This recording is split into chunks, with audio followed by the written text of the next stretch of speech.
Hi guys, this is Hans again and welcome back to my channel. In today's video, we're going to talk about Atome.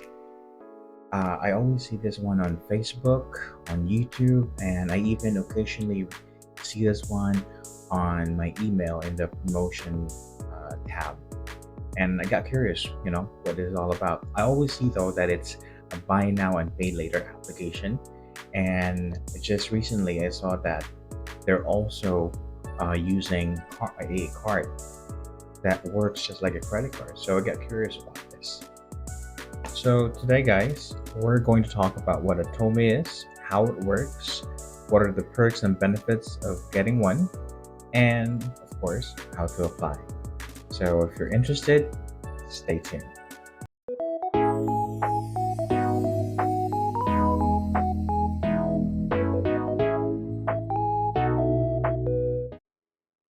All right, so see, Atome Philippines, guys, is the leading buy now and pay later brand based in Singapore. Now, it entered the Philippine market in 2021 and initially partnered with over 50 online and offline retail stores. And I'm sure you know some of them, like Zalora, SM Store, Agoda, Timex, Fitness First, and a lot more. All right, so guys, how does Atome work? So the buy now and pay later scheme ni Atome works just like any other installment plan. The only difference is that hindi mo na kailangan ng credit card. So all you need to do is sign up for an Atome Philippines account and you get access to the following benefits. So guys, let's go ahead and talk right now yung pros and cons ng features ni Atome. So first feature nila is the 3 easy payments.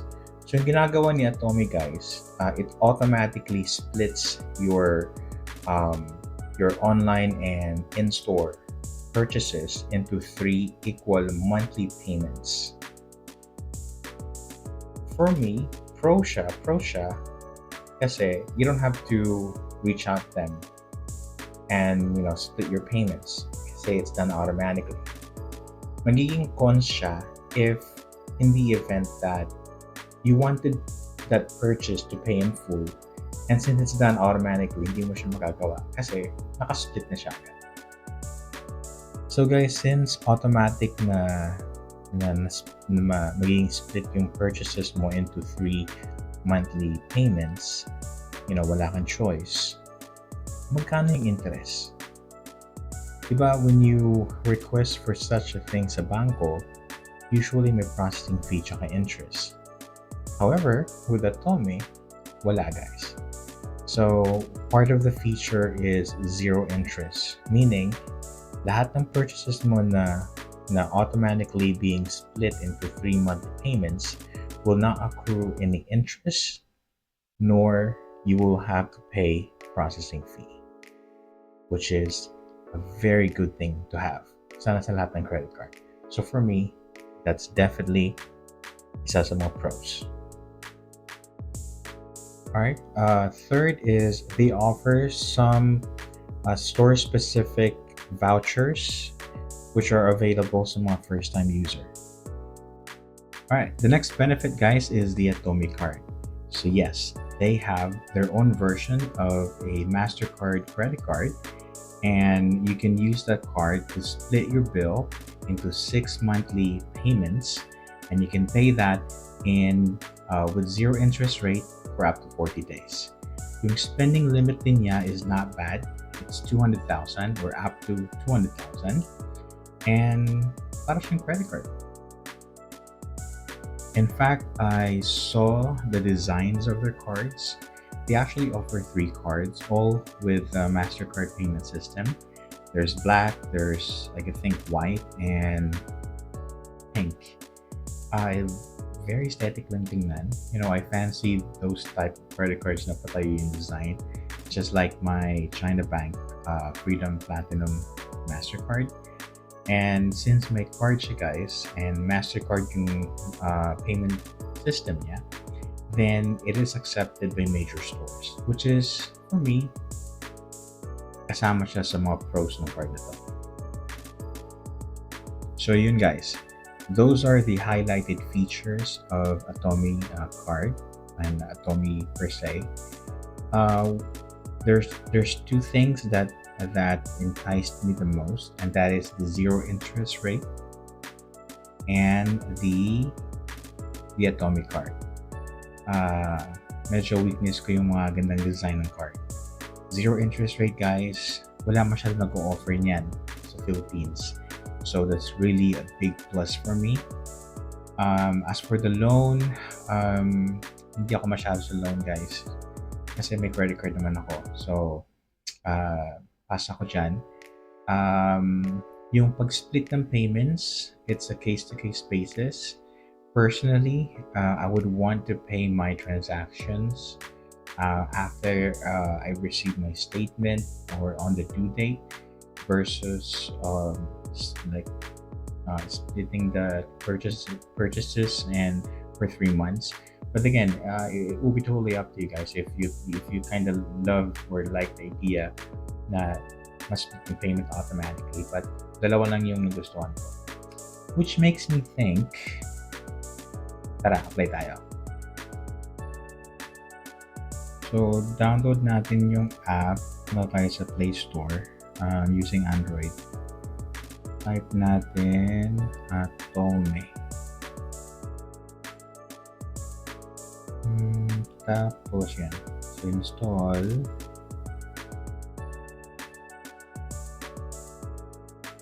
Ano siya guys, medyo mabagal. Yun. So, make sure guys na Atome PH yung download nyo kasi since meron base sila sa Singapore, so Atome PH. Let's open it. Ayan. Napakadilaw. Ayan. So, better financial decisions await. And then register natin yung phone number natin.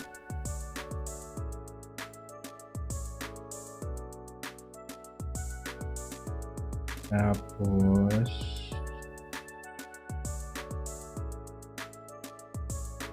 wait natin verify. In fairness guys, meron sila yung parang yung kailangan nakatingin ka sa camera or sa phone mo para malaman ng human ka. Ayun, yun na. Ayan, so verified na. So, OTP. Just wait. Ayun. Okay, let's check their interface. Okay, so create ng secure code. Good.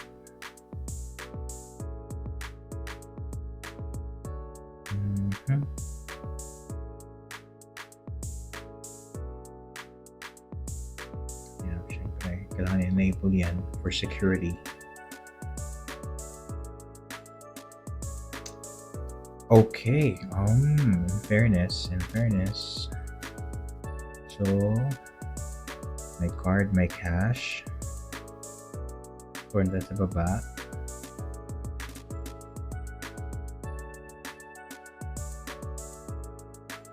Okay. Apply for Atome card. Okay. Paying 3 months or 6 months. So, andito na rin yung features na mention ko.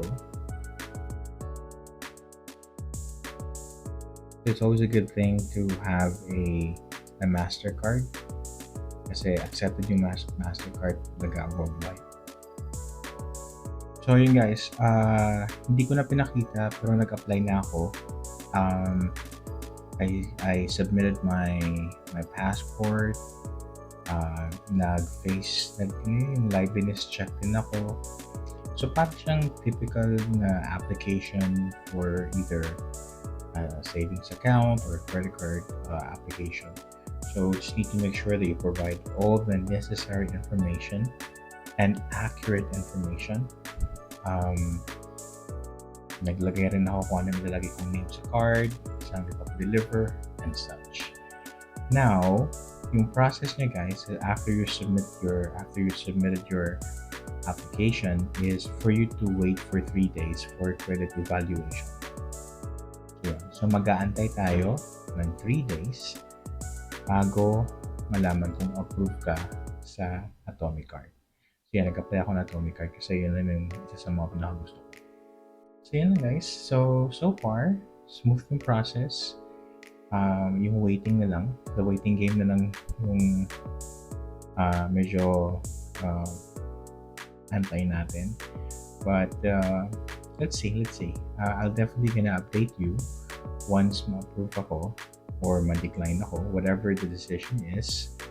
And I'm not quite sure though if I'm gonna make it into a full-length video or if I should just create a short video about it. But I will definitely update you guys, whatever the decision is. Alright? So yun guys. So what do you think about the products and services as well as the perks that Atome offers? Is it enticing enough? Kulang? Please let me know in the comment section. And for those who already have the Atome card, share nyo naman yung experience nyo.